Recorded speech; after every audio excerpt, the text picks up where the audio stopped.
Hello guys, ഞാൻ ഇന്ന് വന്നേക്കുന്ന ഒരു സിമ്പിൾ റെസിപ്പി ആയിട്ടാണ്. ഒരു നാടൻ വെള്ളരിക്ക കറി. അപ്പോൾ എങ്ങനെയാണ് ഇതൊക്കെ നീ നോക്കിയാലോ.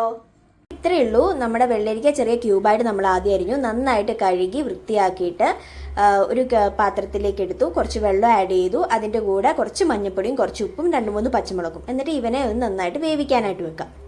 ഇനി അടുത്തായിട്ട് നമ്മുടെ അരപ്പ് റെഡിയാക്കാം. സോ അതിന് വേണ്ടിയിട്ട് നമ്മൾ 1 കപ്പ് തേങ്ങയും പിന്നെ കുറച്ച് ജീരകമാണ് എടുത്തേക്കുന്നത്. നമ്മൾ മഞ്ഞൾപ്പൊടി ഇതിനകത്ത് ആഡ് ചെയ്യുന്നില്ല, കാരണം ഓൾറെഡി നമ്മൾ വെള്ളരിക്കകത്ത് ഇട്ടത് കൊണ്ട് മഞ്ഞൾപ്പൊടി ആഡ് ചെയ്യുന്നില്ല. എന്നിട്ട് ഇത് രണ്ടും കൂടെ നന്നായിട്ടൊന്ന് അടിച്ചെടുക്കാം.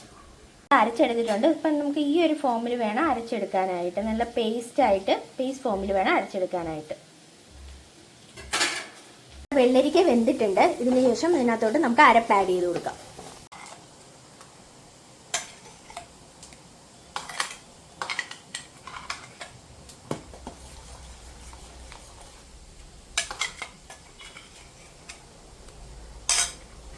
ആഡ് ചെയ്തു. അതിനുശേഷം നമുക്ക് ആവശ്യമായിട്ടുള്ള മോര് ഇതിലേക്ക് ആഡ് ചെയ്യാം. നമ്മൾ മോര് ആഡ് ചെയ്ത ശേഷം നമ്മൾ തിളയ്ക്കാനായിട്ട് വെക്കരുത്, തീ ഓഫ് ചെയ്യണം, കാരണം അത് പിരിഞ്ഞു പോകാനായിട്ടുള്ള ചാൻസ് ഉണ്ട്. സോ മോര് ആഡ് ചെയ്ത് നന്നായിട്ടൊന്ന് ഇളക്കുക, ദെൻ തീ ഓഫ് ചെയ്യുക. അത് കഴിഞ്ഞിട്ട് നമുക്ക് കടുക് വറുക്കാം.